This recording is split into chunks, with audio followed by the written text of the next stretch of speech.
அனைவருக்கும் இனிய காலை வணக்கம். இது சிம்ஸ் ஹாஸ்பிட்டல் வடபழனி வழங்கும் ஹலோ டாக்டர். இன்றைய நிகழ்ச்சியில் குழந்தைகள் அண்ட் பெரியவர்களுக்கு வரக்கூடிய வீசிங் பிரச்சனைகள் குறித்த உங்களுடைய சந்தேகங்களுக்கு விளக்கம் பெறலாம். இதை தவிர்ப்பது எப்படி, இதற்கான நவீன சிகிச்சை முறைகள் என்ன மாதிரியான உணவுகள் எடுத்துக்கணும், எதையெல்லாம் தவிர்க்கணும், இந்த மாதிரியான கேள்விகளுக்கு விளக்கம் பெறலாம். இன்று நம்மோட நிகழ்ச்சியில் கலந்து கொண்டு பதிலளிக்க SRM institute for medical science வடபழனியிலிருந்து குழந்தைகள் நல மருத்துவர் டாக்டர் சுபாஷ் சந்திரபோஸ் நம்மோட இணைஞ்சிருக்காரு. வணக்கம் டாக்டர். டாக்டர், இந்த கலோக்கியலான லாங்குவேஜில் சொல்லணும்னா மாந்தம் அப்படின்னு சொல்லுவாங்க. சின்ன குழந்தைங்களுக்குலாம் வீசிங் ப்ராப்ளம் வருது அப்படின்னா இந்த விலா எலும்புகள் மூச்சு வாங்கும் பொழுது நல்லா மேலே போயிட்டு வர்றது தெரியும். அதை வச்சு தான் கண்டுபிடிக்கிறாங்க அப்படின்னு சொல்லுவாங்க.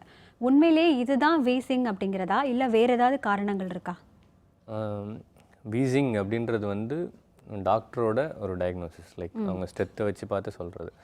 சம்டைம்ஸ் வீசிங் வந்து சிவியராக இருக்கும்போது, அதிகமாக இருக்கும்போது வெளியிலே கேட்கும், விசில் சவுண்ட் மாதிரி, நல்ல மியூசிக் சவுண்ட் மாதிரி கேட்கும். ஸோ அது வந்து வீசிங் நம்ம சொல்லலாம். ஜஸ்ட்டு விலா எலும்பு மேலே மேலே வந்து போகிறதே வந்து வீசிங் அப்படின்ற மாதிரி அர்த்தம் கிடையாது. அதாவது இன்ஃபெக்ஷன்ஸ் எந்த பிரச்சனை லங்ஸில் இருந்தாலும் மூச்சு வாங்குறது வந்து நமக்கு வந்து ஒரு சைன். லைக் மூச்சு வாங்குறது தான் வந்து அதனுடைய மெயின் பிரச்சனையை வந்து காமிக்கும், லங்ஸோட ப்ராப்ளம் அப்படின்னு சொல்லிட்டு காமிக்கிறது. சம்டைம்ஸ் ஹார்ட் பிரச்சனை கூட மூச்சு வாங்குறதுனால வரலாம். ஸோ அதாவது ஹார்ட் பிரச்சனையால மூச்சு வாங்குறது இருக்கலாம். எந்த மூச்சு வாங்குறதா இருந்தாலும் விலா எலும்பு மேலே போயிட்டு வந்தாலே அது வீசிங் அப்படின்ற மாதிரி ஒரு மிஸ்கன்செப்ஷன் இருக்கக்கூடாது. வீசிங்ன்றது ஒரு ஒரு சில குழந்தைங்களுக்கு ஒரு சில காரணங்களால் வரக்கூடிய ஒரு அலர்ஜிக் இது. அது ஸோ அதை வந்து பொதுவாக நம்ம இது பண்ண முடியாது.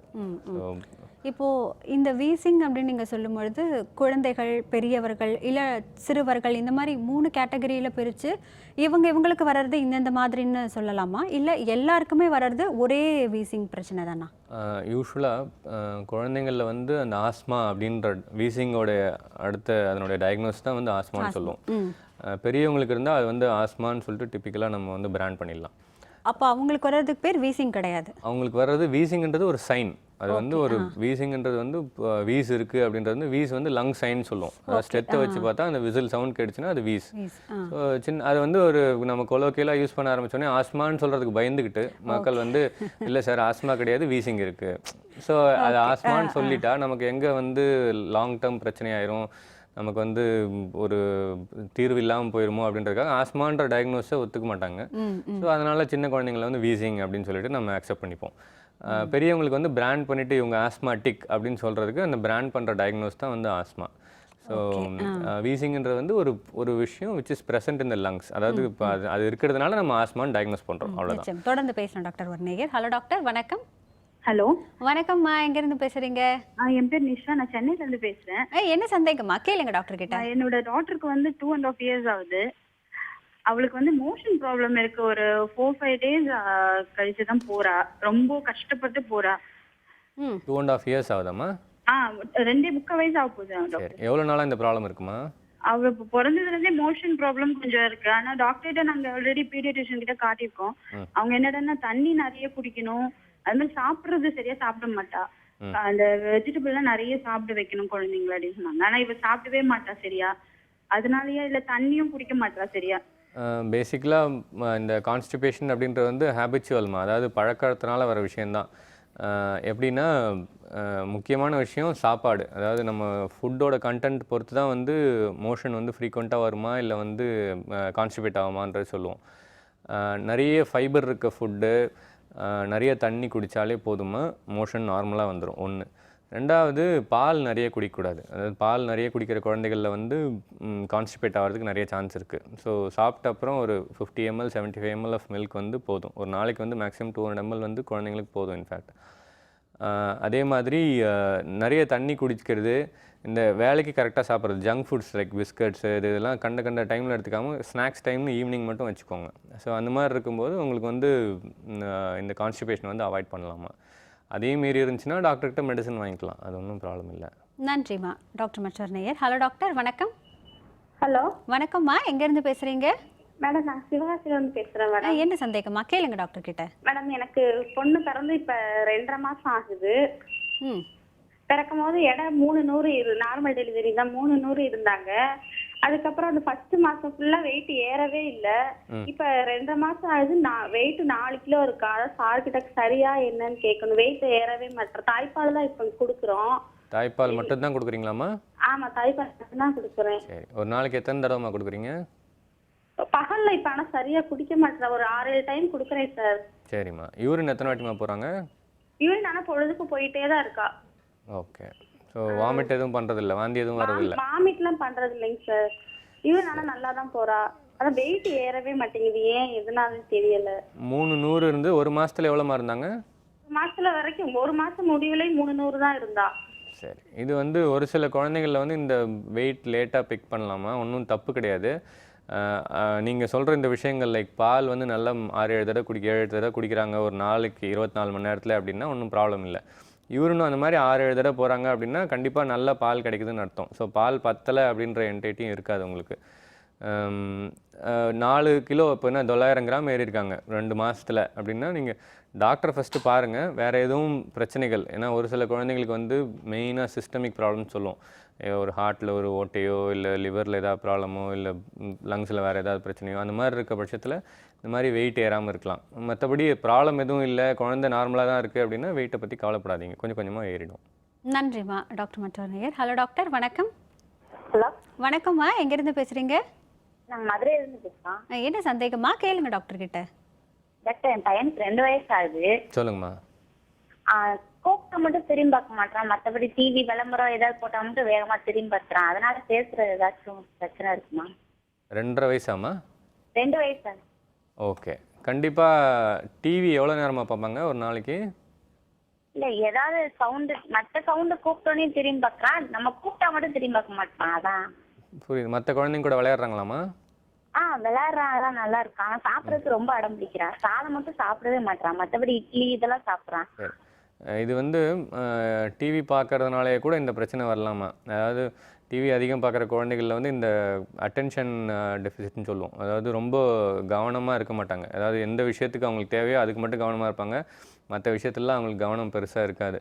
இது நாளடைவில் வந்து பெரிய பிரச்சனையாக வர்றதுக்கும் வாய்ப்பு இருக்குமா. இந்த டிவி பார்க்குற டைம் வந்து கண்டிப்பாக குழந்தைங்களில் கம்மியாக இருக்கணும். ஒரு 2 வயசு 2.5 வயசு குழந்தை உங்களுக்குன்னா மேக்ஸிமம் 1.5 மணி நேரம் 2 மணி நேரம் தான் டைம். ஆக்சுவலி நாள் ஃபுல்லாக டிவியில் உட்காந்துருக்கிறது, அட்வர்டைஸ்மெண்ட் பார்த்துட்டு உட்காந்துருக்கிறது, இல்லை இந்த கார்ட்டூன்ஸ் பார்த்துட்டு இருக்கிறதுலாம் வந்து தவிர்க்கப்படக்கூடியது. அண்ட் இதனால் டெவலப்மெண்டல் ப்ராப்ளம்ஸ் லைக் பேச்சு லேட்டாக வர்றது, அவங்க புரிஞ்சுக்கிற தன்மை லேட்டாக வர்றது, பிரெயினோட திங்கிங் கெப்பாசிட்டி, இதெல்லாம் வந்து நிறைய ப்ராப்ளம் வர வாய்ப்பு இருக்குமா ஆக்சுவலி. நன்றிம்மா டாக்டர் மற்றொரு நேயர். ஹலோ டாக்டர், வணக்கம். ஹலோ, வணக்கம்மா, எங்கேருந்து பேசுகிறீங்க?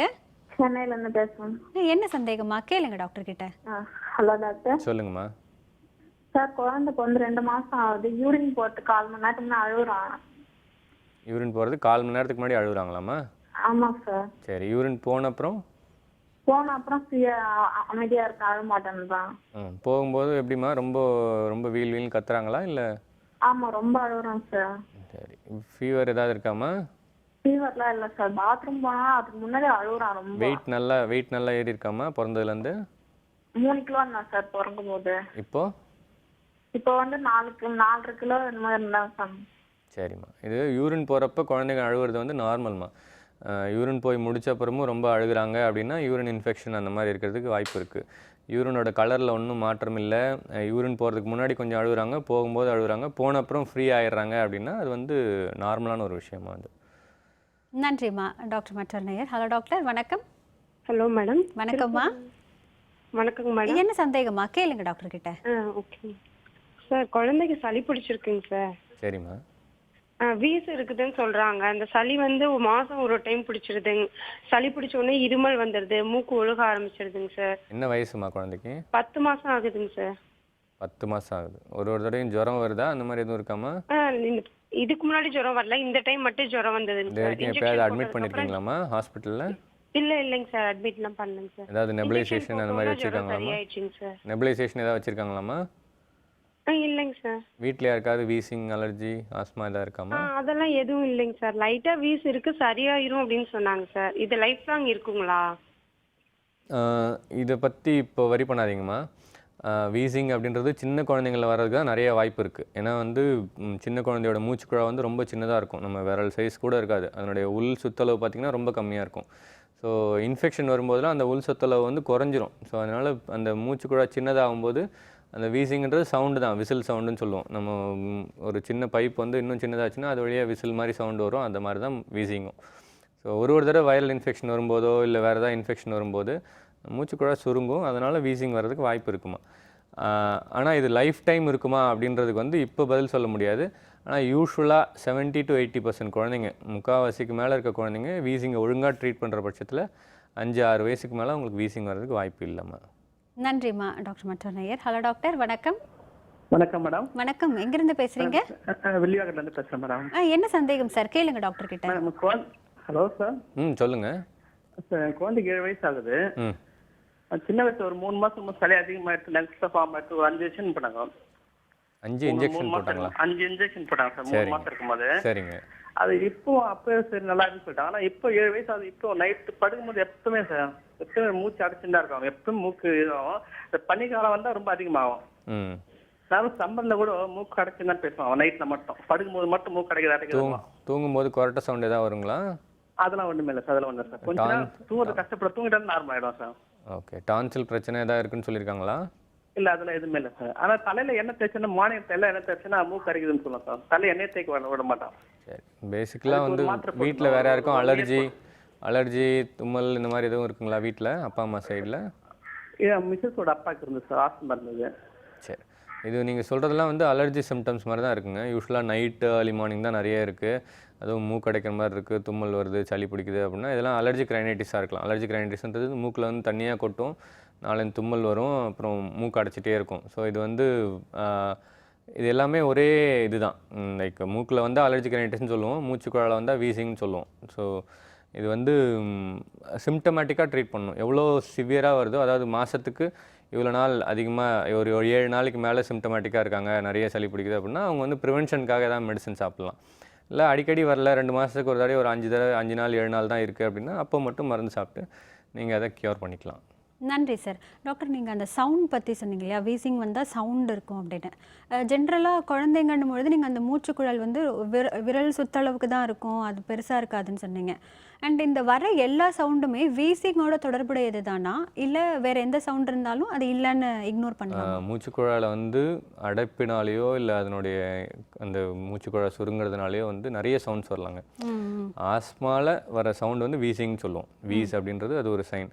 அந்த மாதிரி ஸ்ட்ரைடர்னு ஒன்று சொல்லுவோம். அது எப்படின்னா இங்கே ஏதாவது ப்ராப்ளம் இருந்துச்சு, குரல் வலை அந்த லேரிங்ஸில் ஏதாவது ப்ராப்ளம் இருந்துச்சுன்னா அந்த ஒரு மாதிரி ஸ்ட்ரைடர்னு சொல்லுவோம். உள்ளே இழுக்கும்போதும் வெளியே இழுக்கும்போதும் ரொம்ப சத்தம் வெளியில் ஜாஸ்தியாக கேட்கும். ஸோ அந்த மாதிரி பல டைப்ஸ் ஆஃப் சவுண்ட்ஸ் இருக்குது. நமக்கு நிறைய குழந்தைங்களுக்கு வீசிங் இருக்கிறதுனால அந்த வீசிங் வந்து ரொம்ப ப்ரிடாமினண்ட்டாக இப்போ வெளியே வந்துருச்சு. அந்த சவுண்ட் மட்டும் ஒரு டயக்னோஸ் மாதிரி நிற்கிது இப்போ. இதில் எப்படின்னா ஈவன் நார்மல் நியூபார்ன் லைக் பிறந்த குழந்தைங்களுக்கு வந்து கொஞ்சம் கருன்னு சவுண்டு வரலாம் தூங்கும்போது. அது வந்து கண்டக்டர் சவுண்ட் சொல்லுவோம். நம்ம வாயில் சுரக்கிற அந்த உமிழ்நீர்லாம் வந்து ஒரு சில சமயம் தொண்டையில் அடைக்கும்போது அது வந்து மூச்சு விடும்போது அந்த சவுண்டு வரும். ஸோ அது வந்து கண்டக்டர் சவுண்ட் சொல்லுவோம். அது வந்து ஒன்றும் ப்ராப்ளம் இல்லை. எப்போ மூச்சு வாங்குதோ, அதாவது மேல் மூச்சு கீழ் மூச்சு வாங்குது, இல்லை நெஞ்சுக்குழி வெட்டி இழுக்குது, அப்படி அந்த மாதிரி ஏதாவது ப்ராப்ளம் இருக்குது, ப்ளஸ் கண்டினியூஸாக இந்த சவுண்டு இருந்துகிட்டே இருக்குது அப்படின்ற பட்சத்தில் நம்ம கண்டிப்பாக டாக்டரை பார்க்கணும். இல்லை பொசிஷனல் வேரியேஷன் லைக் குழந்தைய சைடில் படுக்க வச்சா ஒன்றுமே இல்லை, திரும்பி படுத்தா ஒன்றும் இல்லை, இப்படி இருக்கும்போது மட்டும்தான் இருக்குது அப்படின்னா மேபி எங்கேயோ அந்த பொசிஷனில் படுக்கும்போது நமக்கு ஏதோ அடைக்குது அப்படின்னு அர்த்தம். ஸோ இது இன்ஃபெக்ஷன் ரிலேட்டடாக கூட இருக்கலாம். அது குழந்தைக்கு ஒரு வைரஸ் வந்துச்சு, அதாவது வைரல் ஃபீவர் வந்தது, அதுக்கப்புறம் சளி பிடிச்சிது, அதுக்கப்புறம் இந்த சவுண்ட் ஜாஸ்தியாக இருக்குன்னா அது டிப்பிக்கல் வீசிங்கான ஒரு சிம்டம். ஓ சரி, தொடர்ந்து பேசலாம் டாக்டர். ஒரு நேயர். ஹலோ டாக்டர், வணக்கம். வணக்கம்மா, எங்கேருந்து பேசுகிறீங்க?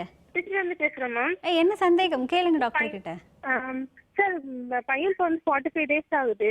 கண்டினியூஸா வாமிட்டிங் டேப்பிங் பண்ணி போட்டாலுமே வந்து வாமிட்டிங் கண்டினியூஸா எடுத்துட்டே தான் இருக்கான். ஒரு நாளைக்கு எத்தனை தடவை இருக்கு? 2 hours 3 hours ஒன்ஸ் ஃபீட் பண்ணிட்டு தான் சார் இருக்கேன். சரி, எத்தனை தடவை வாந்தி பண்றாங்கம்மா? அது ஒவ்வொரு டைம் இப்போ எடுக்கும்போது கொஞ்சம் அந்த கொஞ்சோண்டு கூட வாமிட் பண்ணிடுறான் சார். தொட்டில ஏதாவது போடுறீங்களாம்மா? தொட்டில தான் போட மாட்டோம் சார். சரி, ஒழுங்கா தோல்ல போட்டு தட்டி கொடுக்குறீங்களா? தட்டி கொடுக்குறோம் சார். அந்த மாதிரி நேசில் வந்து சவுண்ட் ஒரு மாதிரி கருன்னு சவுண்டு கேட்டுட்டு இருக்கு. பீடியாட்ரிஷியன் காட்டினதுக்கு இந்த 18 months அப்படிதான் இருக்கும், அது நேசில இருந்து வர சவுண்டு, அதனால ஒன்றும் பயப்பட வேணாம் அப்படின்னு மாதிரி சொன்னாங்க சார். ஒன்றும் கவலைப்படாதீங்கம்மா. அதாவது ஒரு தடவை ஃபீட் பண்ணும்போது வாந்தி பண்ணுறாங்க அப்படின்னா நம்ம கொஞ்சம் படுக்கிற பொசிஷன் லைக் முதுகு பதியும் தலையும் கொஞ்சம் மேலே இருக்க மாதிரி படுக்க வைக்கணும். இது வந்து ரிஃப்ளெக்ஸ்ன்னு சொல்லுவோம், எழுத்துட்டு வர்றது குழந்தைக்கு. அதே மாதிரி ஃபீட் பண்ணுறது வந்து ரொம்ப ஜாஸ்தியாக பண்ணக்கூடாதுமா. ஒரு 15 minutes 20 minutes ஃபீட் பண்ணுங்கள். 3 hours ஒன்ஸ் ஃபீட் பண்ணால் போதும். ஃப்ரீக்வெண்ட்டாக அழுகும்போதெல்லாம் ஃபீட் பண்ணாதீங்க. ஏன்னா வயிறு வந்து எம்டி ஆன அப்புறம் ஃபீட் பண்ணால் தான் வயிற்றில் பால் நீங்கள் முன்னாடியே கொடுக்க நிறைய ஆக ஆக கொஞ்சம் இழுத்துட்டு வந்தாலும் அது அப்படியே மொத்த பாலும் வெளியே வாந்தி பண்ணிடுவாங்க. ஒரு விஷயம். ரெண்டாவது வந்து பொசிஷன் அந்த கொஞ்சம் முதுகு பகுதியும் தலையும் மேலே இருக்க மாதிரி படுக்க வைக்கும்போது அந்த இழுத்துட்டு வர்றதுக்கான சான்சஸ் கம்மியாயிருமா. அண்ட் தோலில் நல்லா தட்டி கொடுத்து ஒரு 10 மினிட்ஸ் அட்லீஸ்ட் கொஞ்சம் ஏப்பம் வந்த அப்புறம் படுக்க வைங்க.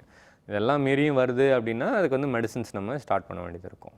நன்றிம்மா. டாக்டர் மற்றொரு நேயர். ஹலோ டாக்டர், வணக்கம். ஹலோ, வணக்கம்மா, எங்கேருந்து பேசுகிறீங்க? சார் நாங்கள் பாட்டியிலேருந்து பேசுகிறோம். என்ன சந்தேகமா கேளுங்க டாக்டர் கிட்ட. சார் சொல்லுங்கம்மா. என்னோட சிஸ்டரோட குழந்தைக்கு பார்த்தீங்கன்னா வீசிங் ப்ராப்ளம் இருக்கு. சரிம்மா. அவங்களுக்கு அப்புறம் இப்போ பார்த்தீங்கன்னா 3 டேஸ்க்கு முன்னாடி அவங்க மோஷனே சரியாகவே போக மாட்டுறாங்க. ஓகே. வீசிங் எப்போலேருந்து இருக்குமா? பிறந்ததுலேருந்தே இருக்கு. பிறந்தே ஐசியூ கூட்டு போயிடுச்சு. வீசிங் ப்ராப்ளம் சொல்லிட்டு கூட்டு போயிடுச்சு. ஓகே. என்ன வயசுமா ஆகுது இப்போ குழந்தைக்கு? இப்போதான் ஒரு 4 மந்த் தான் ஆகுது. 4 மந்த்ஸ் தான் ஆகுதாம்மா? சரி. இது வரைக்கும் எத்தனை தடவை அட்மிட் பண்ணியிருக்கீங்க குழந்தைய? 3 டைம்ஸ் பண்ணியிருக்காங்க. சரி. என்ன சொன்னாங்கம்மா டாக்டர்? டாக்டர்ஸ் வந்து எதனா ப்ராப்ளம் இருந்தா மட்டும் வர சொன்னாங்க, மற்றபடி எதுவுமே சொல்லல. டேப்லெட்ஸ் கொடுத்துட்டு இருந்தாங்க. அதுக்கப்புறம் நாங்க அதை கண்டினியூ பண்ணுவோம். வீக்கு முன்னாடி அது மாதிரி ஹாஸ்பிட்டலுக்கு போறோம். அவன் பிறந்த இடத்துக்கு போறோம். நிறைய பிரேக் ஆகுது. ஸோ 4 மாதம் குழந்தைக்கு வீசிங் இருக்குது அப்படின்னா மேபி அவங்களுக்கு ஒரு விஷயம் அடிக்கடி இன்ஃபெக்ஷன் வந்திருக்கலாம். இந்த வைரல் இன்ஃபெக்ஷன், நெஞ்சில் சளி பிடிச்சிருக்கு அப்படின்னா அதனால் வீஸ் ஸ்டார்ட் ஆகிருக்கலாம். ஆனால் 2-3 தடவை அட்மிட் பண்ணியிருக்கீங்க அப்படின்னா நிமோனியா மாதிரி வந்திருக்கா இல்லை வெறும் வீசிங்கா அப்படின்றத நம்ம முதல்ல பார்க்கணுமா. ஒரு சில இடத்துல வந்து ரொம்ப பயப்பட வேணாம் அப்படின்றதுக்காக நெஞ்சில் கொஞ்சம் சளி இருக்குது ப்ளஸ் வீசிங் இருக்குதுன்னு சொல்லிடுவாங்க.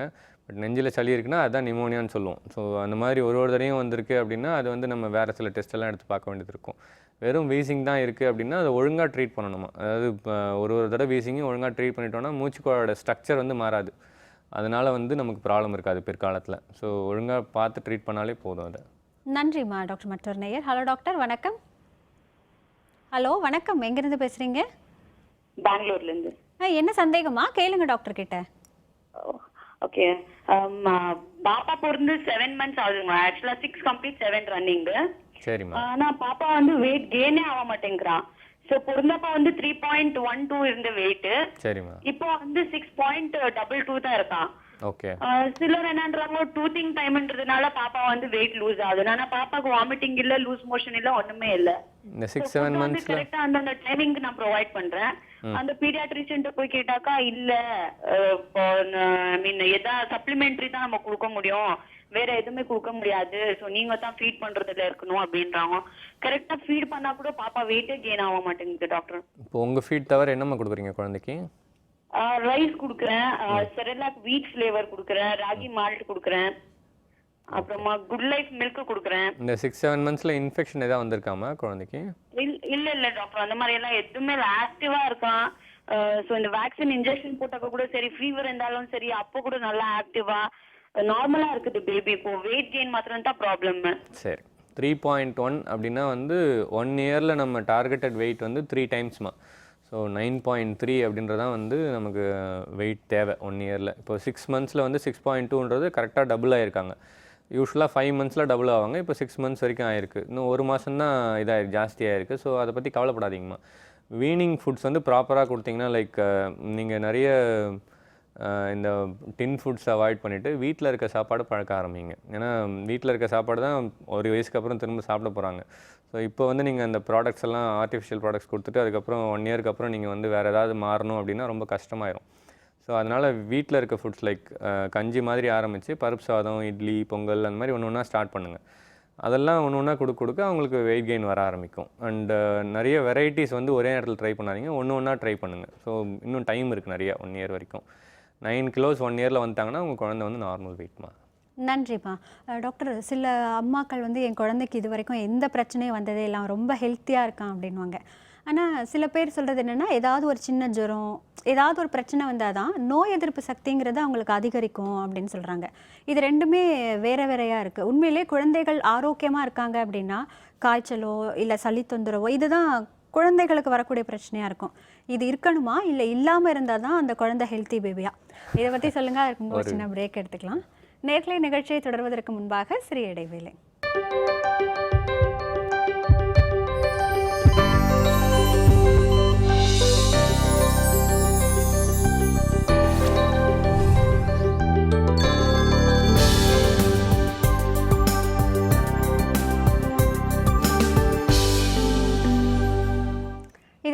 ஹாஸ்பிட்டல் வடபழனி வழங்கும் ஹலோ டாக்டர்.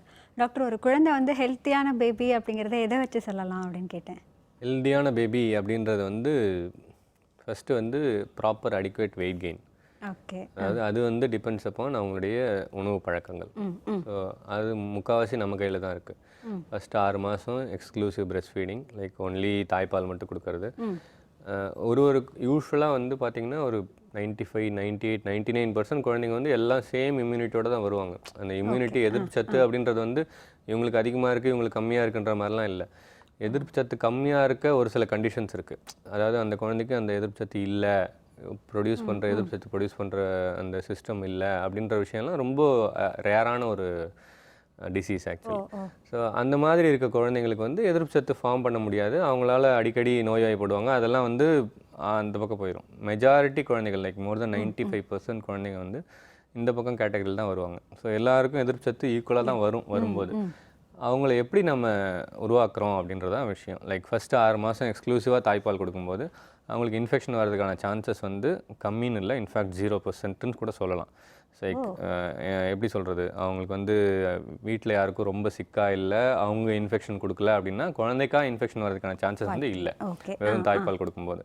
அதுக்கப்புறம் நம்ம உணவு பழக்கங்கள், லைக் சுத்தமான ஒரு தண்ணி, சுத்தமான ஒரு பாத்திரம் வச்சு கொடுக்கும்போது, நம்மளுடைய சாப்பாடெல்லாம் கிராஜுவலாக ஆரம்பித்து கொடுக்கும்போது ஒரு 1 இயரில் அவங்களுக்கு தேவையான வெயிட் கெயின் வந்துடும். ஸோ வெயிட் கெயின் 1 இயருக்கு அப்புறம் வந்து பெருசாக இருக்காது. 1 இயரில் வர வெயிட் கெயின்லேருந்து அவங்க பில்டப் பண்ணிப்பாங்க அதுக்கப்புறம். ஸோ இம்யூன் சிஸ்டம்க்கும் வெயிட்டுக்கும் வந்து பெருசாக சம்மந்தம் இருக்கா அப்படின்னு பார்த்தா அது ஒன்றும் பெரிய இது இல்லை.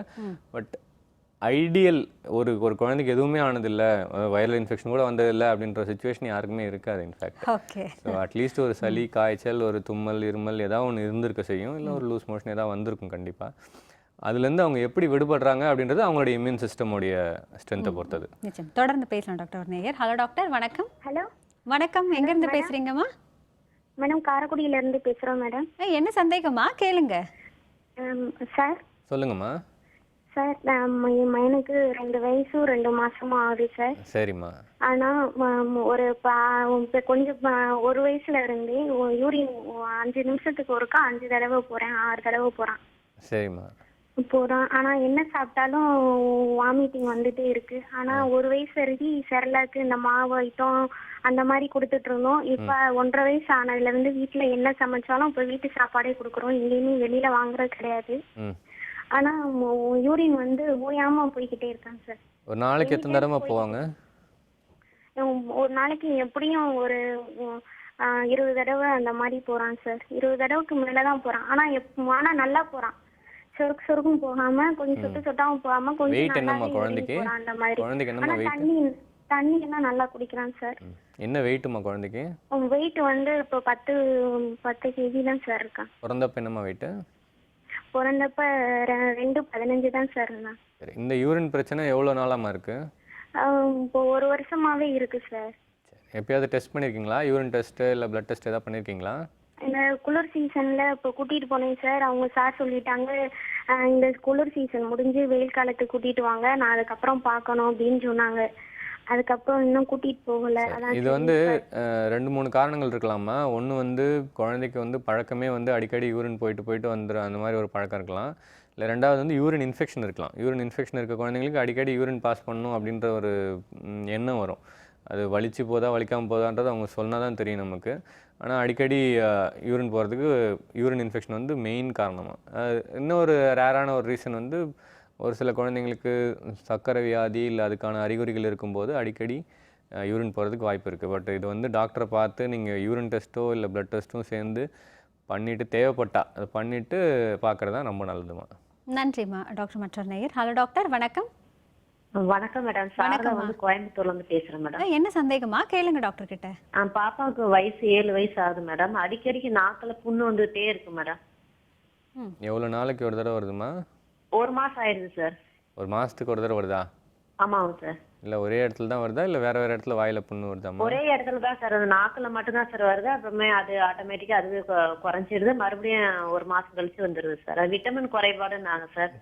உதட்டில் கீழ்ப்பகுதியில் அந்த மாதிரி எதுவும் வருதாமா அடிக்கடி? அது மாதிரி இல்லை சார், நாக்குல மட்டும் தான் சார் வருது. அந்த நாக்கில் ஒரே இடத்துல புண்ணு வர இடத்துல பல்லு ஏதாவது கூரா இருக்கான்னு பார்க்கணுமா ஒரு விஷயம். ஒரு சில சமயம் என்ன ஆகுனா நாக்கில் வந்து ஒரே இடத்துல திரும்ப புண்ணு வருதுன்னா பல் அந்த இடத்துல வந்து கூராக இருக்குது, இல்லை வந்து வேறு ஏதாவது பல் வாயை மூடும்போதோ இல்லை பிசைஞ்சு சாப்பிடும்போது, அதாவது வாயை இது மூவ் பண்ணி சீவ் பண்ணி சாப்பிடும்போது பல் வந்து நாக்கில் படுது அப்படின்னா அந்த இடத்துல புண்ணு வரதுக்கு சான்ஸ் இருக்குது. இல்லாட்டி வைட்டமின் குறைபாடோட வரலாமா. ஸோ பார்க்கணும், அது டாக்டர் நீங்கள் வந்து பல் கூர்மையாக இருக்கா அந்த இடத்துலன்னு பார்க்கணும். அப்படி இல்லாட்டி நம்ம வந்து வைட்டமின் சப்ளிமெண்ட்ஸ்லேயே அதை சரி பண்ணிக்கலாமா. நன்றிம்மா டாக்டர் மட்டானையர். ஹலோ டாக்டர், வணக்கம். ஹலோ வணக்கம் மேடம். வணக்கம்மா, எங்கேருந்து பேசுகிறீங்க?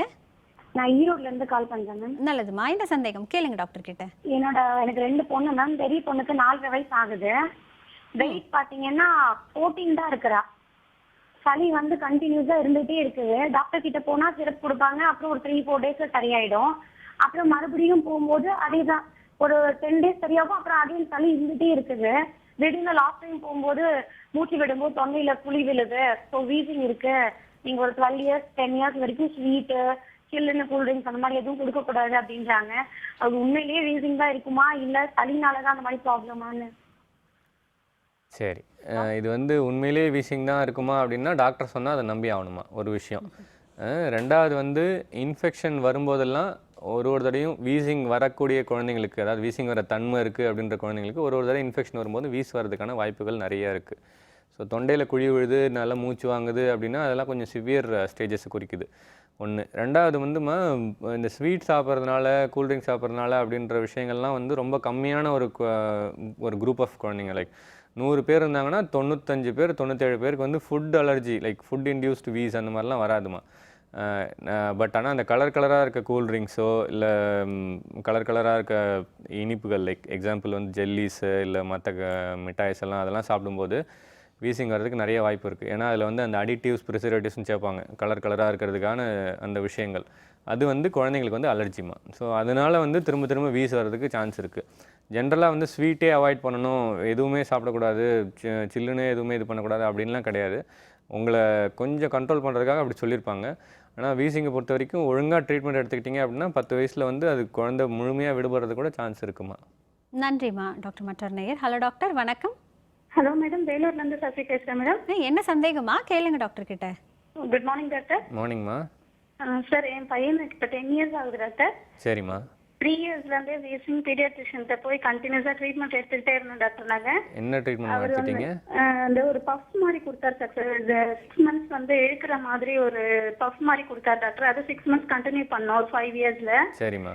இப்போ வந்து 10 இயர்ஸ் ஆகுது டாக்டர். இப்போ நடுவுல ஒரு லாங் கேப், அந்த பஃப் எடுத்துட்டு ஒரு 2 இயர்ஸ் வந்து ஒண்ணுமே இல்லாம நார்மலா இருந்தா டாக்டர் குழந்தை. இப்ப திரும்பவும் அடிக்கடிக்கு ஆனா ஒவ்வொரு முறை வரும்போதும் பீடியாட்ரிஷியனை கன்சல்ட் பண்ணி அதுக்கான ட்ரீட்மெண்ட் எடுத்துட்டு இருக்கோம் டாக்டர். இப்போ வந்து ஒன்றும் ப்ராப்ளம். இப்போ லாஸ்ட் வீக் போனப்போ கூட அலர்ஜி தாமா, ஒன்றும் பயம் இல்லை, எனக்கு இது ஆஸ்மா வந்துருமா அப்படின்னு ஒரு பயமா இருக்கு அப்படின்னு கேட்டேன். ஒன்றும் பிரச்சனை இல்லை, ஒரு தடவை வரும்போது என்கிட்ட வந்துருங்க, நான் ட்ரீட்மெண்ட் பார்த்துக்கேன். இப்போ அலர்ஜிக்கான டேப்லெட்ஸ் கொடுத்துருக்காரு டாக்டர். அப்படி இருமும்போது கண்டினியூஸா இருமே அப்படியே ஒரு மாதிரி குடலே வெளியில வந்துடுற மாதிரி பயமா இருக்கு டாக்டர் எனக்கு. அதனால எதனா ப்ராப்ளம் வருமா? வீட்டில் யாருக்காவது அலர்ஜி ஆஸ்மா அந்த மாதிரி எதுவும் இருக்காமா? இல்லை டாக்டர், இங்கே நம்ம வீட்டில் யாருக்கு இல்லை டாக்டர். இல்லை. சரி, 3 வயசுலேருந்து 10 வயசு வரைக்கும் ட்ரீட்மெண்ட் எடுத்துருக்கீங்க. ஆனால் முன்னையோட இப்போ பெட்டராக இருக்குது அப்படின்னா அவங்க வந்து கொஞ்சம் கொஞ்சமாக அவங்களுக்கு சரியாகி வருதுன்னு தான் அர்த்தமா. இதனுடைய பேசிக் விஷயம் என்ன அப்படின்னா, யூஸ்வலாக 8 வயசுன்னு சொல்லுவோம். 8 வயசில் வந்து குழந்தைங்களோட மூச்சுக்குழா வந்து அடல்ட்டோட சைஸ்க்கு வந்துடும். லைக் நம்ம பெரியவங்க சைஸுக்கு வரதுக்கு மூச்சுக்குழா சைஸ் வளர்கிறதுக்கு வந்து 8 வயசுன்னு சொல்லுவோம். ஸோ அந்த சைஸுக்கு வந்த அப்புறம் மூச்சுக்குழா சுருங்கினா கூட வீசிங் வரதுக்கான வாய்ப்புகள் கம்மி. அதனால் 3 வயசுலேருந்து 8 வயசு வரைக்கும் அந்த வளர்கிற மூச்சுக்குழாயில் வந்து மாறுபாடுகள் லைக் ஸ்ட்ரக்சரல் சேஞ்சஸ் எதுவும் வரக்கூடாதுன்றனால அந்த வீஸை வந்து ஒரு எபிசோடும் ஒழுங்காக ட்ரீட் பண்ணணும். ஸோ இப்போ 10 இயர்ஸ் ஆகுது உங்கள் குழந்தைக்கு. முதல்ல இருந்ததுக்கு எவ்வளோ பெட்டராக இருக்காங்க. பட் எப்போயாவது ஒரு லாங் கேப்பில் ஒரு வீஸ் வருது அப்படின்னா இதை கண்டிப்பாக ஒரு எபிசோடும் நீங்கள் ட்ரீட் பண்ணாலே போதுமா. அதுக்கப்புறம் லாங் டேர்மாக ஆஸ்மாட்டிக் ஆகணுன்ற அவசியம் கிடையாதுமா. நன்றிம்மா. டாக்டர், இந்த வீசிங் வந்து இப்போ இதற்கு முன்பு ஒரு நேயர் கேட்டது மாதிரி சில்லுன்னு இருக்கிற பொருட்களை சாப்பிட்றதால வருதா? அண்ட் சில பேருக்கு வந்து குளிர்காலம் வருது, மழை காலம் வருது அப்படின்னா இந்த சீசன் இது வருது அப்படின்றாங்க. உண்மையிலே இது சீசனல் நோயா? சீசனல் வீசர் அப்படின்றது ஒரு டைப். இருக்கு அப்படி? கண்டிப்பாக. அது எப்படின்னா சீசனல் வீசர்னா இந்த குளிர் காலத்தில் நிறைய வைரஸஸ் வர சான்ஸ் இருக்குது. லைக் டிப்பிக்கல் சீசன் பார்த்திங்கன்னா அக்டோபர் டு ஃபெப்ரவரி சொல்லுவோம், செப்டம்பர் டு ஃபெப்ரவரி அந்த மாதிரி. ஸோ அது வந்து நம்ம ஊரில் அவ்வளோ குளிர் கிடையாது. ஆனால் நம்ம ஊரில் பொல்யூட்டட் கோல்டு. நம்ம ஊரில் இருக்க ஈவன் லைக் ரொம்ப ஐஸ் இருக்க ஈவன் சுவிட்சர்லாந்து அந்த மாதிரி கண்ட்ரிஸ் போனால் கூட டேரெக்டாக நம்ம கோல்டு வரணும்னு அவசியம் இல்லை. ஏன்னா அங்கே பொல்யூஷன் கம்மி. நம்ம இதில் வந்து பொல்யூஷன்னால எல்லா டஸ்ட்டும் அப்படியே கீழே நிற்கும். ஸோ கோல்டு இருந்தால் கூட அதனால நமக்கு அலர்ஜிக்கான சான்சஸ் ஜாஸ்தி, அதனால வீசிங் வரதுக்கான சான்சஸ் ஜாஸ்தி. ஸோ சீசனல் வீசஸ் அப்படின்றவங்க டிப்பிக்கலாக பார்த்தீங்கன்னா ஒரு ஆளுக்கு கோவம் வரணும் அப்படின்னா தான் அவங்களுக்கு கோவம் வரும். எவ்வளோ பண்ணாலும் அவங்களுக்கு கோவம் வரலன்னா அது வராது. அதே மாதிரி தான் ஹைப்பர் ரியாக்டிவ் ஏர்வேஸ்ன்னு சொல்லுவோம். நம்ம ஏர்வேஸ் வந்து நம்ம அலர்ஜன், அந்த ஏரோ அலர்ஜன் சொல்கிறது, காற்றுல வந்து நம்ம கண்ணுக்கு தெரியாத அந்த சின்ன சின்ன தூசுகள்லாம் உள்ளே போயிட்டு நம்ம ஏர்வேல உள்ளே போய் தொட்ட உடனே நம்ம ஏர்வே ஸ்டிமுலேட் ஆயிரும், ரொம்ப ஹைப்பர் ரியாக்ட் பண்ணும். அதாவது ஒரு சின்ன தூசு வந்துருச்சு நம்ம உடனே இது பண்ணணும்னு சொல்லிட்டு அது ரொம்ப ஹைப்பர் ரியாக்ட் ஆகி கொஞ்சம் வீக்கம் வர்றது, நிறைய செக்ரீஷன்ஸ் வர்றது, இந்த மாதிரி விஷயம்லாம் வர ஆரம்பிச்சிடும். அது வந்து நம்ம இம்யூன் சிஸ்டம் வந்து கொஞ்சம் ஜாஸ்தியாக ரியாக்ட் பண்ணுது. ஒரு அடி அடித்தாலே அதுக்கு ரொம்ப கோவம் வர மாதிரி தான் அது அர்த்தம். அந்த ஹைப்பர் ரியாக்டிவ் ஏர்வேஸால் நமக்கு வந்து வீசிங் வந்து அதுதான் மெயின் ரீசன். வீஸோட அந்த பெத்தாலஜின்னு சொல்லுவோம். அது வந்து ஹைப்பர் ரியாக்டிவ் ஏர்வே டிசீஸ்ன்னு சொல்லுவோம். அது வந்து சீசனல் வீசஸ்ன்றவங்களுக்கு வந்து கொஞ்சம் அந்த சீசனில் மட்டும் வர வைரஸாலேயோ இல்லை ஏரோ அலர்ஜன்ஸாலேயோ வர்றது. ரெண்டாவது கண்டினியூஸாக பெரினியல் அலர்ஜிக், லைக் வருஷம் ஃபுல்லாக அலர்ஜிக்காக இருக்கவங்க, ஒரு சின்ன தூசி பட்டாலும் ஒரு 10 தடவை 15 தடவை தும்முறது, மூக்கில் காலையில் தலை குளிச்சுட்டு வந்த உடனே நிறைய ஒரு 10-15 தும்மல் இருக்கிறது, அதெல்லாம் வந்து பெரினியல் அலர்ஜிஸ்ட். அவங்களாம் வருஷம் ஃபுல்லாக அவங்களுக்கு சீசன் டிபெண்ட் கிடையாது. சம்மர் வின்டர் எல்லா டைம்லையும் அவங்க அலர்ஜிக்காக இருப்பாங்க. ஸோ தொடர்ந்து பேசலாம் டாக்டர். ஒரு நேயர். ஹலோ டாக்டர், வணக்கம். ஹலோ வணக்கம்மா, எங்கிருந்து பேசுறீங்க? திருப்பூர்ல இருந்து பிரியா பேசுறேங்க. என்ன சந்தேகமா கேளுங்க டாக்டர் கிட்ட. பேபிக்கு 30 days ஆச்சுங்க. சரிம்மா. ஒரு கண்ணுல மட்டும் தண்ணி வந்துட்டே இருக்குங்க சார். ஓகேம்மா. 2 நாளா தண்ணி வருதுங்க. 2 நாளா தான் வருதாம்மா? ஆமாங்க. சளி ஏதாவது பிடிச்சிருக்காமா? இல்ல, சளியெல்லாம் ஒன்றும் பிடிக்கலைங்க. சரி, ஓகே. மற்றபடி ஃபீட் பண்ணுறதுல வெயிட்டில் எதுவும் ப்ராப்ளம் இல்லை? இல்லைங்க சார். சரி, இது வந்து காஸ்மெட்டிக் ஐட்டம்ஸ்ல யூஸ் பண்ணலாங்களா? பவுடர் அந்த மாதிரி க்ரீம் எல்லாம் யூஸ் பண்ணலாங்களா? பவுடர் யூஸ் பண்ணக்கூடாதுமா. மாய்ஸ்சரைசர்ஸ் வேணால் யூஸ் பண்ணலாம். மாய்ஸ்சரைசர் வந்து இந்த குழந்தையோட தோலை வந்து அதனுடைய தன்மையில் வச்சுக்கிறதுக்காக, வழுவழுப்பாக வச்சுக்கிறதுக்காக யூஸ் பண்ண வேண்டியது. நீங்கள் காஸ்மெட்டிக்ஸ்னு அதை தனியாக யூஸ் பண்ணக்கூடாது. குழந்தைங்களுக்கும் தனியாக லோஷன்ஸ் கிடைக்குது, மாய்ஸ்சரைசிங் லோஷன் சொல்லுவோம். அது நிறைய பிராண்ட்ஸ் இருக்குது, நீங்கள் எதை வேணால் யூஸ் பண்ணலாம். அண்ட் அதை வந்து குளிச்ச அப்புறம் நீங்கள் மார்னிங் ஒரு தடவை ஈவினிங் ஒரு தடவை ஸ்கின்னில் அப்ளை பண்ணி விடலாம். அது ஒன்றும் தப்பு இல்லைம்மா. பட் காஸ்மெட்டிக்ஸ்னு மெயினாக முகத்தில் மை வைக்கிறது, மற்ற விஷயங்கள் எதுவும் க்ரீம் யூஸ் பண்ணுறது, பவுடர் போடுறதுலாம் இருக்கக்கூடாதுமா. அண்ட் இது வந்து நேசல் அக்ரிமல் டக்ட் அப்ஸ்ட்ரக்ஷன் சொல்லுவோம், NLD அப்ஸ்ட்ரக்ஷன் சொல்லுவோம். இந்த கண்ணிலேருந்து மூக்குக்கு வந்து ஒரு சின்ன ஒரு குழா இருக்குது, அது வந்து அடைச்சிக்கிச்சு அப்படின்னா, இது நியூபார்னில் ரொம்ப காமன்மா சின்ன குழந்தைங்களில். அதனால் வந்து தண்ணி வர ஆரம்பிச்சிடும். அது வந்து நீங்கள் ப்ராப்பராக வந்து நேசல் அக்ரிமல் டக்ட் மசாஜ் அப்படின்னு சொல்லுவோம், NLD மசாஜ்னு சொல்லிட்டு. அது டாக்டர்கிட்ட போனீங்கன்னா கரெக்டாக கற்றுக் கொடுப்பாங்க. நான் இப்போ சொன்னேன்னா உங்களுக்கு அது புரியாது. அது ஒரு தடவையும் வந்து ஃபீட் பண்ணும்போது நீங்கள் வந்து ஒரு 10 தடவை 15 தடவை பண்ணணும். ஸோ அந்த மசாஜ் பண்ணிங்கனாலே இந்த ப்ராப்ளம் வந்து 90% குறைஞ்சிருமா. நன்றிம்மா. டாக்டர் மற்றொரு நேயர். ஹலோ டாக்டர், வணக்கம். வணக்கம் மேடம். வணக்கம்மா, எங்கிருந்து பேசுறீங்க? சாத்தூர்ல இருந்து பேசுறேன் மேடம். என்ன சந்தேகமா கேளுங்க டாக்டர் கிட்ட. வணக்கம் சார். சொல்லுங்கம்மா. வணக்கம்மா. சார், இந்த பாப்பாக்கு ஒய்யாம வெளியே போய்கிட்டே இருக்கு சார், கிரீன் கலர்ல போகுது சார். எவ்வளோ நாளாக போகுது? இப்போ ஒரு 1 week 2 week 3 week-ஆ போகுது சார். என்ன வயசுமா ஆகுது குழந்தைக்கு? 4 months 5 months ஆகுது சார். என்னம்மா ஃபீட் பண்ணுறீங்க? என்ன சார்? என்ன கொடுக்குறீங்க பாப்பாவுக்கு சாப்பிட்றதுக்கு? தாய்ப்பால் மட்டும்தான் சார், வேற ஒன்றும் சொல்லல, கொடுக்கல. தண்ணிமா? தண்ணியெல்லாம் கொடுக்கல சார். வேற எதுவும் கொடுக்குறீங்களா? இல்ல சார், எதுவுமே கொடுக்கல சார். சரிக்கிறதுக்காக ஏதாவது கொடுத்துட்ருக்கீங்களா? இல்ல சார், அன்னைக்கு அங்கே டாக்டர்கிட்ட காமிச்சு ஒரு டானிக் வாங்கி கொடுத்தோம் சார், அதுவும் கேட்கல சார். சரிம்மா. ஒரு நாளைக்கு எத்தனை தடவைமா போகுது? ஒரு நாளைக்கு 5-6 தடவை போயிடும் சார். ஓகே. யூரின் நல்லா போகிறாங்களாம்மா? பாத்ரூம் நல்லா போகிறாங்க. வாந்தி எதுவும் எடுக்கிறது இல்லை? வாந்தியெல்லாம் இல்லை சார். சரி. ஒரு நாளைக்கு 4-5 தடவை தான் போகுது. ரொம்ப தண்ணியாக போதா இல்லை எப்படிமா இருக்கு? சார் போகுது. புரியலம்மா. தண்ணியாக தான் சார் போகுது. தண்ணியாக தான் போகுது. சரி. இது வந்து இன்ஃபெக்ஷனால் கூட வந்திருக்கலாமா? இது வந்து மோஷனுடைய கன்சிஸ்டன்சியோ இல்லை மோஷனோ பார்த்தா தான் தெரியும். யூரின் நல்லா போகிறாங்க, வாமிட்டிங் எதுவும் இல்லை அப்படின்னா ஒன்றும் ப்ராப்ளம் இல்லை. நீங்கள் தாய்ப்பால் மட்டுமே கன்டினியூ பண்ணுங்கள். ஆனால் வந்து இது 4-5 தடவை அந்த சிவியாரிட்டி ஃப்ரீக்வன்சி ஜாஸ்தியாகுது, லைக் 4-5 தடவை இருந்து 7-8 தடவை ஆகுது, ஜாஸ்தியாகுது அப்படின்னா டாக்டர் பார்த்து மருந்து வாங்கிக்கிறது நல்லதுமா. நீங்கள் தாய்ப்பால் தவிர எதுவும் கொடுக்கலன்றது நல்ல விஷயம் இதில். நன்றிம்மா. டாக்டர் மற்றொரு நேயர். ஹலோ டாக்டர், வணக்கம். ஹலோ வணக்கம்மா, எங்கிருந்து பேசுறீங்க? நாங்க பண்ருட்டில இருந்து பேசுறேங்க. என்ன சந்தேகமா கேளுங்க டாக்டர் கிட்ட. ஹலோ, சொல்லுங்கம்மா. என் குழந்தைக்கு இப்போ 8 வயசு ஆகுது. சரிம்மா. எல்லாமே அவ ஸ்லோவா செய்யறா, முட்டி போடுறது, தலை நிக்கிறது எல்லாமே ஸ்லோவா செஞ்சா. அதுக்காக தான் நாங்க ஒரு தனியார் ஆஸ்பத்திரியில போய் டெஸ்ட் பண்ணோம். அவளுக்கு டவுன் சிண்ட்ரோம்னா இல்லைன்னு சொல்லிட்டாங்க டெஸ்ட்ல. சரி பிரெயின் வளர்ச்சி கம்மியா இருக்குன்னு ஆக்குபேஷனல் தெரப்பி எல்லாம் கொடுக்குறோம். சரிம்மா பேச்சு ஸ்லோவா ஸ்பீச் தெரப்பி கொடுக்குறோம். சரிம்மா அவளுக்கு பிரெயின் இம்ப்ரூவ்மெண்ட் ஆகுமா? பிரெயின் வந்து இப்ப எல்லாமே ஸ்லோவா செய்யறான். ஆனா எல்லாமே தெரியுது அவளுக்கு. ஆனா அவ ஸ்லோவா செய்யறா எல்லாமே. நல்லா பேச்சு வருதாம்மா இப்போ? என்ன சார் பேசுகிறாங்களா நல்லா இப்போ ஸ்பீச் தெரப்பியில் இப்ப வந்து இம்ப்ரூவ்மெண்ட்? தெளிவா வரல சார். ஆனா எல்லா வார்த்தையுமே பேசுறான். ஓகே கரெக்டாக. இது வந்து லேர்னிங் ப்ராப்ளமா டாக்டர்? இல்லை, இவங்க சொல்கிறது வந்து டெவலப்மெண்டல் டிலே அப்படின்னு சொல்லுவோம். ஸோ இவங்க சொல்கிறது ஆல்மோஸ்ட் வந்து குளோபல் டெவலப்மெண்டல் டிலேன்னு சொல்லுவோம். அதாவது குழந்தைக்கு வந்து தலை நிற்கிறதுலேருந்து பேச்சுலேருந்து புரிஞ்சுக்கிறதுலேருந்து எல்லாமே லேட் ஆச்சு. இது வந்து மூளை வளர்ச்சியில் வர பிரச்சனைகள். இது வந்து அவங்க டவுன் சிண்ட்ரோம் இல்லை அப்படின்னு சொன்னாங்க. அது டவுன் சிண்ட்ரோமாக இருக்கணும்னு அவசியம் இல்லை. டவுன் சிண்ட்ரோமில் கூட நிறைய குழந்தைகள் வந்து ஐக்யூ நல்லா இருக்க குழந்தைகள் இருக்காங்க. டவுன் சிண்ட்ரோம்ன்றது வந்து ஒரு என்டைட்டி, அவ்வளோதான். மூளை வளர்ச்சி கம்மியாக இருக்கிறது அப்படின்றது வந்து ஒரு பெரிய ஸ்பெக்ட்ரம் ஆஃப் டிசீசஸ், லைக் நிறைய விஷயங்கள் அதுக்குள்ளே இருக்கலாம்.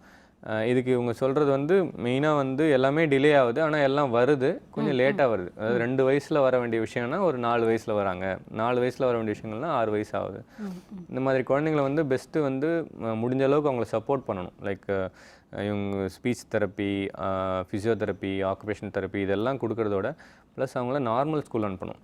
அட்லீஸ்ட் அவங்க வந்து படிக்கணுன்றதை வந்து நம்ம ஒரு மெயின் விஷயமா வச்சுக்கூடாது. அவங்க சொசைட்டியில் வந்து இண்டிபெண்ட்டாக இருக்கிறதுக்கு நம்ம ஹெல்ப் பண்ணணும். ஸோ ஒரு அட்லீஸ்ட் அவங்க கடைக்கு போயிட்டு வர்றது, இந்த பேங்க் போயிட்டு வர்றது, சின்ன சின்ன வேலைகள் வரைக்கும் அவங்க தெரிஞ்சுக்கிற அளவுக்கு பண்ணணும். அதுக்கு அவங்க சப்போர்ட் பண்ணாலே போதும். ஏன்னா இப்போ இவங்க படித்து பெரிய ஆளாக வரணுன்றது அவங்களால முடியும். பட் அது வளர தான் தெரியும். 8 இயர்ஸ் தான் ஆகுது இப்போது. அவங்க வளர தான் தெரியும். ரொம்ப ஃபோர்ஸ் பண்ணாமல், ரொம்ப எக்ஸ்பெக்ட் பண்ணாமல், அவங்கள ஒரு மினிமம் எக்ஸ்பெக்டேஷனில் எல்லா தெரப்பியும் கொடுக்கும்போது அவங்களுக்கு கண்டிப்பாக நல்ல ஒரு ஃபியூச்சர் இருக்கும். டாக்டர், நம்ம வீசிங் பற்றி பேசும்பொழுது நீங்கள் அந்த டஸ்ட்டு பற்றி சொன்னீங்க. சில பேருக்கு வந்து எந்த ஃபுட்டு சாப்பிட்டாலுமே இது கொஞ்சம் பிரச்சனையாக வர்றதுக்கு வாய்ப்பு இருக்குது. இது குழந்தைகளுக்கு பொருந்துமா இல்லை பெரியவர்களுக்கும் வித்தியாசப்படுமா? இதில் வேறு என்னென்ன விஷயங்கள்லாம் அடங்கியிருக்கு? இதை பற்றி பேசின டாக்டர் ஒரு சின்ன பிரேக் எடுத்துக்கலாம். நேர்களை நிகழ்ச்சியை தொடர்வதற்கு முன்பாக சிறிய இடைவேளை.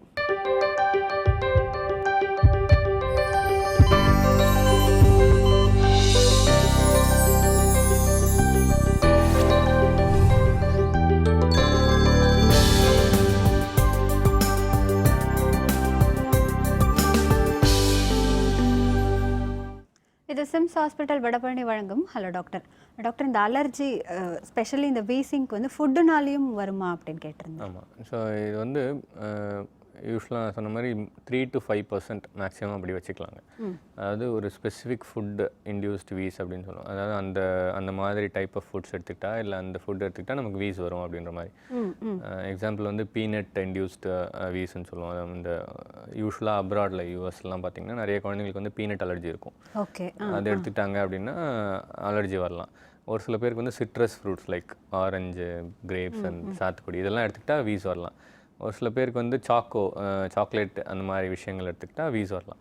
இது வந்து ரொம்ப கம்மியான குரூப்புங்க. இது வந்து நம்ம வந்து ஒரு ஜென்ரலைஸ் பண்ணி இந்த குழந்தைக்கு இது சாப்பிட்டா வீஸ் வந்துடும் அப்படின்னு சொல்லிட்டு நிறைய ஃபுட் ரெஸ்ட்ரிக்ஷன் பண்ணால் வந்து அது குழந்தையோட ஹெல்த்துக்கு அண்ட் வெயிட் கெயினுக்கு இதுதான் ப்ராப்ளமே தவிர ஒரு பெரிய இது இல்லை. உங்களுக்கு ஆப்வியஸாக தெரியும், லைக் ஒரு கண்ட்ரோல் சுச்சுவேஷன், லைக் வெளியில் போல் இன்ஃபெக்ஷன் இருக்க சான்சஸே இல்லை, இந்த ஃபுட்டு கொடுத்த உடனே வீஸ் வந்திருக்கு, ஓகே, அதை வந்து நோட்டீஸ் பண்ணி வச்சுக்கலாம் ஃபஸ்ட்டு. ரெண்டாவது, திரும்ப அதே மாதிரி நார்மலாக இருக்க ஒரு குழந்தைக்கு அதே மாதிரி ஃபுட்டு திரும்ப சாப்பிடும்போது திரும்ப வீஸ் வருது அப்படின்னா நமக்கு ஸ்பெசிஃபிக்காக தெரிஞ்சிடும் அந்த குழந்தைக்கு இந்த ஃபுட்டு சாப்பிட்டா வீஸ் வருது அப்படின்றது. அதை ஒரு தடையும் அந்த குழந்தைக்கு கொடுக்கும்போது வீஸ் வரணும். அப்போ தான் வந்து அது ஃபுட்டால் வருதுன்றது அர்த்தம். ஓகே, இது வந்து ரொம்ப ஒரு சின்ன பாப்புலேஷன். 100% வீஸில் 3 to 5%. ஃபுட்டை பற்றி நீங்கள் சொல்லும் பொழுது கன்சீவாக இருக்கும் பொழுதே சில மாம்பழம், பலாப்பழம் இதெல்லாம் அம்மாவுக்கு அவாய்ட் பண்ண சொல்லுவாங்க, ஏன்னா குழந்தைக்கு வந்து வீசிங் வந்துடும் அப்படின்னு. அது உண்மையா? அது வந்து அந்த அளவுக்குலாம் எதுவும் உண்மை கிடையாது. என்னென்னா அந்த மாதிரி ரெஸ்ட்ரிக்ட் பண்ணுறதுக்கு எதுவுமே இது கிடையாது. குழந்தைக்கு வந்து இங்கேருந்து மாம்பழம் போயிட்டு அதனுடைய அலர்ஜன் போயிட்டு அதனுடைய ப்ராடக்ட் போயிட்டு குழந்தைக்கு வீஸ் வரதுலாம் அந்த மாதிரி எதுவும் ஸ்பெசிஃபிக் என்டைட்டிஸ் கிடையாது. பட் ஆனால் குழந்தை பிறந்த அப்புறம் 1 இயருக்கு முன்னாடி கவுஸ் மில்க், மாட்டுப்பால் எந்த ஃபார்ம்லேயே இருந்தாலும், தயிர் ஓகே, மாட்டுப்பால் வந்து கஞ்சியில் போட்டு கொடுக்கறது இல்லை டைரெக்டாக கொடுக்கறது, ஒரு சிப் கொடுக்கறது, ஒரு ட்ராப் கொடுக்கறது, காஃபியில் கொடுக்கறது, டீயில் கொடுக்கறது, எதுலேயே இருந்தாலும் அந்த மாதிரி கொடுக்கும்போது வீஸ் வர்றதுக்கான சான்சஸ் இருக்குது. ஏன்னா கவுஸ் மில்க் ப்ரோட்டீன் அப்படின்றது வந்து ஒரு அலர்ஜியை உண்டாக்கும் குழந்தைங்களில். அதனால் வீஸ் வரலாம், லூஸ் மோஷன் வரலாம், ஸ்கின் அலர்ஜி வரலாம், ட்ரைனஸ் வரலாம், இந்த மாதிரி கவுஸ் மில்க் ப்ரோட்டீன் அலர்ஜியால் வரதுக்கு வாய்ப்பு இருக்குது குழந்தை. ஸோ 1 இயர் வரைக்கும் அதாவது வீஸ் வராமல் தடுக்கிறதுக்கோ இல்லை மற்ற அலர்ஜி வராமல் தடுக்கிறதுக்கோ பெட்டர் கவுஸ் மில்க் வந்து 1 இயருக்கு அப்புறம் கொடுத்தா பெட்டருங்க. நிச்சயம். தொடர்ந்து பேசலாம் டாக்டர். ஒரு நேயர். ஹலோ டாக்டர், வணக்கம். ஹலோ, வணக்கம்மா, எங்கேருந்து பேசுகிறீங்க? நாங்கள் உசிலம்பட்டிலேருந்து பேசுகிறோங்க. என்ன சந்தேகமா கேளுங்க டாக்டர் கிட்ட. பாப்பாவுக்கு சார் பிறந்ததுலேருந்து சளி பிடிச்சிட்டே இருக்குது. எவ்வளோ மாசமா பாப்பா? பாப்பாக்கு இப்போ 3.4 வயசாகுது. சரிம்மா. நிமோனியான்னு சொல்லி போன வருஷம் 3 வருஷம் பெட்ல வச்சிருந்தோம். எவ்வளோ நாள்மா இருந்தாங்க பெட்டில்? 5 நாள் இருந்து இன்ஜெக்ஷன் போட்டுட்டே இருந்தோம். சரி. அப்புறம் 10 நாள் நல்லா இருக்கு, 10 நாள் சளி பிடிச்சிட்டே இருக்கு. இப்போ போன வாரம் பிளட் டெஸ்ட் எடுத்து பார்த்தோம். அவங்க வந்து லைட்டா அதுல இருந்து பிரைமரி காம்ப்ளெக்ஸ் அப்படின்னு சொன்னாங்க. அப்படி இருக்க மாதிரி இருக்கு. 6 மந்த் டேப்லெட் எடுக்கணும் அப்படிங்காங்க.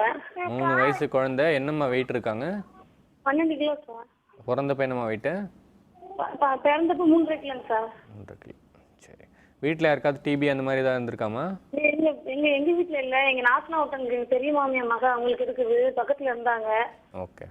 அந்த சமயத்துல நானே பிளட் டெஸ்ட் எடுத்து பார்த்தேன். இதுக்கு எக்ஸ்ரே தோல் ஊசி ஏதாவது போட்டு பார்த்தாங்களாமா குழந்தைக்கு? தோல் ஊசி போட்டு பார்த்தோம். அது வீங்கிடுச்சு நல்லா. எக்ஸ்ரேல பார்த்தாங்க சளி இருக்குன்னு சொல்லிட்டாங்க. ஓகேம்மா. ஸோ பிறந்தப்ப குழந்தைக்கு இந்த தோல் ஊசி போட்டிங்களாமா? இங்கே ஒரு தழும்பு ஒன்று வரும்.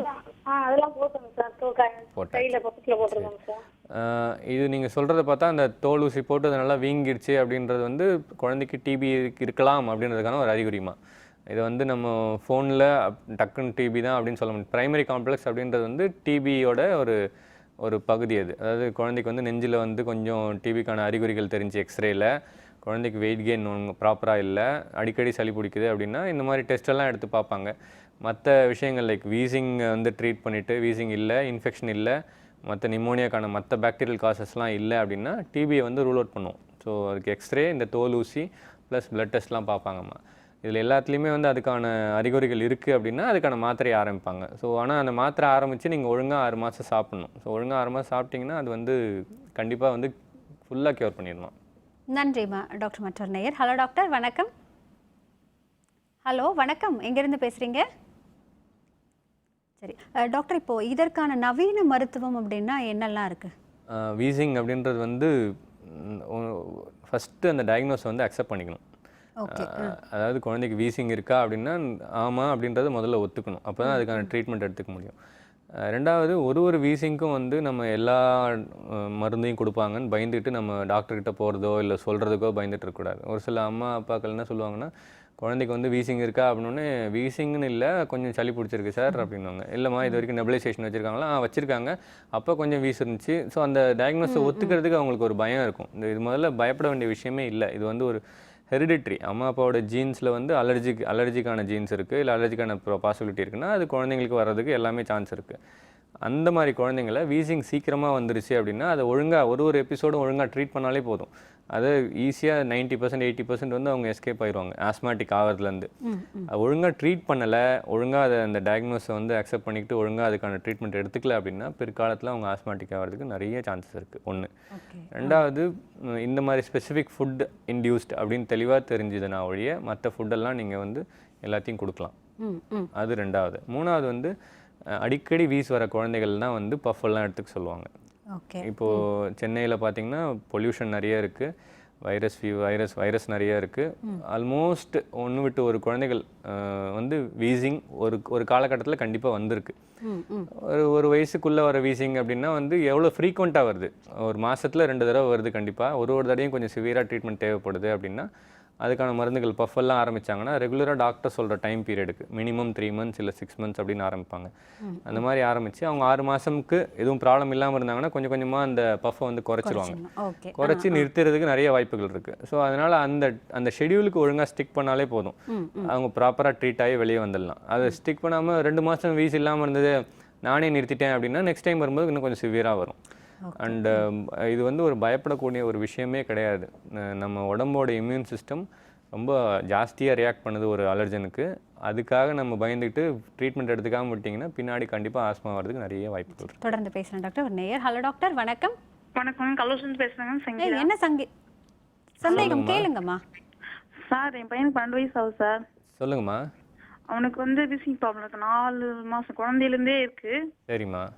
ஆரம்பிச்சிருச்சு. விளையாட மாட்டேன்.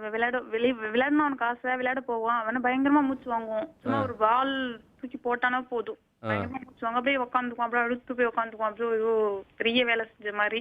வீட்டில் யாருக்காவது வீசிங் இருக்காமா? அவங்க அப்பாவுக்கு இருக்கு சார். இந்த அளவுக்கு இல்ல. சரிம்மா. பிரச்சனைகள் இல்ல. வேற எதுவும் குழந்தைகள் இருக்காங்களாமா? ரெண்டாவது பையன் இருக்கா சார். அவனுக்கு கொஞ்ச நாள் இருந்துச்சு.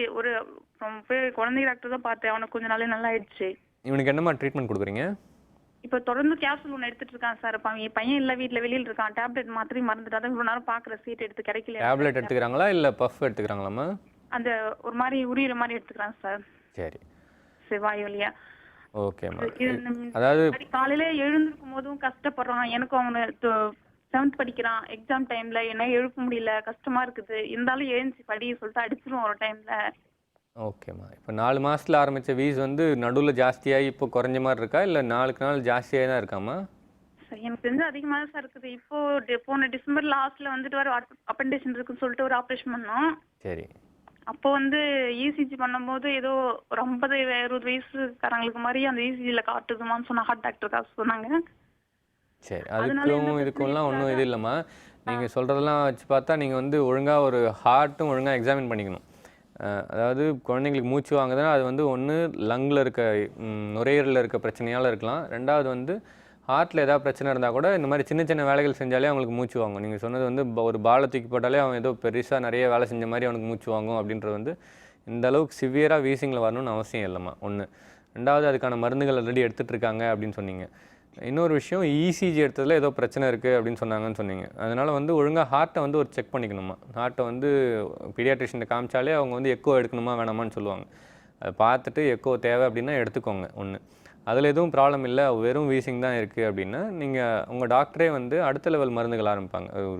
அந்த பஃபே வந்து ஒரு டோஸில் ஆரம்பித்தாங்க, கண்ட்ரோல் ஆகலை அப்படின்னா அதோட அடுத்த டோஸ்க்கு போவாங்க. அதோட அடுத்த டோஸு அந்த ஃப்ரீக்வன்சி மாற்றி பார்க்குறது, இந்த மாதிரிலாம் பண்ணும்போது வீஸ் கண்ட்ரோலுக்கு வந்துடும். அதை பற்றி வரி பண்ணாதீங்கம்மா. எல்லாம் எப்படிப்பட்ட வீஸாக இருந்தாலும் அது கண்ட்ரோல் பண்ணுறதுக்கு இப்போ எல்லா மருந்துகளும் இருக்குது இப்போது. நன்றிம்மா. டாக்டர் மற்றொரு நேயர். ஹலோ டாக்டர், வணக்கம். ஹலோ, வணக்கம் மேடம். வணக்கம்மா. எங்கேருந்து பேசுகிறீங்க? தேனி மாவட்டத்துல இருந்து பேசுறோம் மேடம். என்ன சந்தேகமா கேளுங்க டாக்டர் கிட்ட. வணக்கம் சார். வணக்கம்மா, சொல்லுங்க. சார், எங்க பாப்பாவுக்கு 3 வயசு 4 மாசம் ஆகுதுங்க சார். ஓகேம்மா. பாப்பா வந்து குப்புற விழுந்தது, தலை நின்னது, முகம் பார்த்து சிரிச்சது எல்லாமே லேட்டுங்க சார். சரிம்மா. அதுக்கப்புறம் வந்து தவக்கவே இல்லை. ஆனா நாங்க வந்து 8 மாசம் ஆகும்போது உட்கார வச்சிட்டோம் சார். சரிம்மா. உட்கார வச்சு 1 வயசு ஆகும்போது நல்லா உட்காந்துச்சு சார். அதுக்கப்புறம் நாங்க பிசியோதெரபி ஒரு 2 வயசு ஆகும்போது தொடங்குவோம் சார் பாப்பாவுக்கு. இப்ப தொடங்குனதுக்கு அப்புறமா வந்து உட்காந்துருந்த பாப்பா நகண்டு போதும் சார். இன்னும் வந்து நடக்கலை சார். பிசியோதெரபி இன்னும் பண்ணிக்கிட்டு தான் சார் இருக்கோம். சரிம்மா. இசிஜி பண்ணி பார்த்தப்போ ப்ராப்ளம் மூளையில எந்த ப்ராப்ளம் இல்லைன்னு சொல்லிட்டாங்க சார். பாப்பா வந்து மற்ற பிள்ளையில இருந்து வித்தியாசமா இருக்குமா சார்? இல்ல ஆக்டிவா? எனக்கு ரொம்ப கஷ்டமா இருக்குங்க சார். இது வரைக்கும் ஏதாவது ஃபிட்ஸ் வந்திருக்காமா குழந்தைக்கு? இல்ல, 6 வந்ததே இல்லைங்க சார். சொந்தத்தில் கல்யாணம் பண்ணியிருக்கீங்களாமா? ஆமாங்க சார், சொந்த மாமாவோட பையனை கட்டியிருக்கோங்க சார். வேற ஏதாவது குழந்தைகள் இருக்காமா? இல்ல, ஃபர்ஸ்ட் டைப் ஒரு பாப்பா தாங்க சார். இதுக்கு முன்னாடி ஏதாவது அபார்ஷன் ஏதாவது ஆயிருக்காமா? இல்லைங்க சார், அதெல்லாம் ஆனது இல்லைங்க சார். சரி, உங்கள் குழந்தைக்கு வந்து வளர்ச்சி குறைபாடு கண்டிப்பாக இருக்குதுன்னு சொல்லியிருக்கீங்கம்மா. 3 வயசு ஆகுது, இன்னும் நடக்கலை அப்படின்னா அது வந்து கொஞ்சம் சிக்னிஃபிகண்ட்டான ப்ராப்ளம் தான்.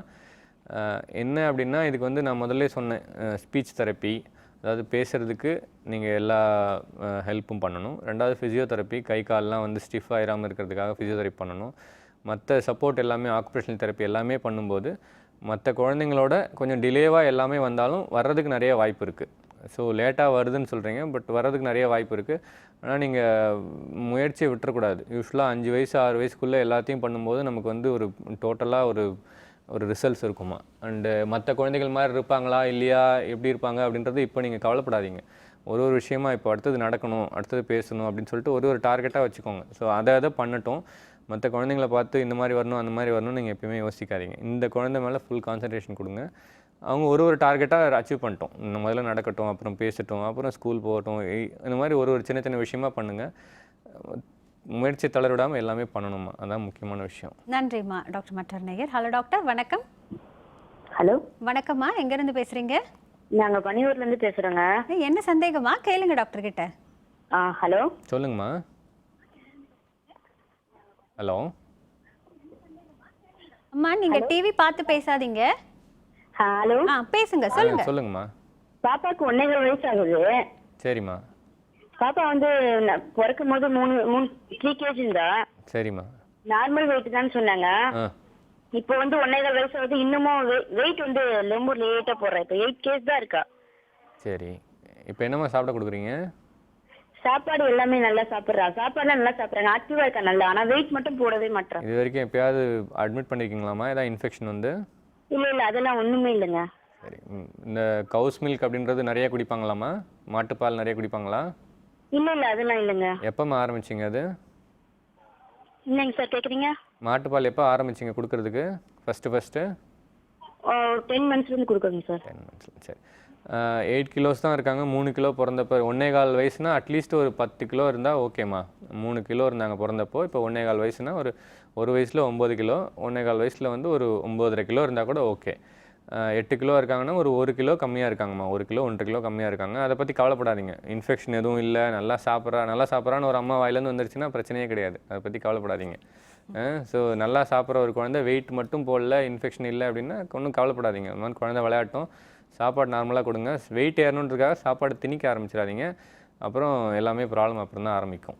நன்றிம்மா டாக்டர். மற்ற நேயர். ஹலோ டாக்டர், வணக்கம். Hello, good morning sir. வணக்கம்மா. என்ன சந்தேகம் டாக்டர் கிட்ட கேளுங்க. சார், பேபிக்கு 4 months ஆச்சு சார். சரிம்மா. ஒரு நாளைக்கு ஒரு டைம் தான் மோஷன் போறான். ஸ்கின் வந்து ரொம்ப ட்ரையா இருக்குங்க சார். அதனால மேலெல்லாம் ஃபுல்லா பொறுன்னு இருக்கு. கால்ல எல்லாம் கொஞ்சம் கிராக் மாதிரி இருக்கு, வெடிப்பு மாதிரி. தாய்ப்பால் தவிர வேற ஏதாவது கொடுக்குறீங்களாமா? இல்ல சார், வேற எதுவும் கொடுக்கல. இப்போ கூழ் கொடுக்க சொல்றாங்க, ராகி கூழ். ஓகே. அது கொடுக்கலாமா என்னன்னு தெரியல சார். மோஷன் ஒரு டைம் தான் போறான். அடிக்கடி அவனுக்கு சளி பிடிச்சிருச்சு. அதனால மூச்சு விட்டுறதுக்கு ரொம்ப கஷ்டப்படுறான் சார். சரி. உடம்புல குளிக்கிறதுக்கு ஏதாவது கடலை மாவு அந்த மாதிரி ஏதாவது யூஸ் பண்ணுறீங்களாமா? இல்ல சார், சோப்பு மட்டும்தான் யூஸ் பண்ணிட்டு இருக்கோம். வேற எதுவும் யூஸ் பண்ணுறது இல்லை? இல்ல சார், வேற எதுவும் ஹிமாலயோட சோப் தான் யூஸ் பண்ணிட்டு இருக்கோம். சரி, ஓகே. இது பேபி சோப் எதுவாக இருந்தாலும் ஓகேம்மா. ஒன்று. ரெண்டாவது, சோப்புக்கு அப்புறம் நான் சொன்ன மாதிரி இந்த மாய்ஸ்சரைசர் யூஸ் பண்ணுங்கள். குழந்தையோட தலையிலேருந்து கால் வரைக்கும் ஃபுல்லாக இந்த மாய்ஸ்சரைசிங் லோஷன் போட்டிங்கன்னா இந்த கிராக்காக வர்றது வந்து வராது. தாய்ப்பால் வந்து 4 மாதம் இல்லை, 5 மாதம் 6 மாதம் வரைக்கும் கூட கொடுக்கலாம்.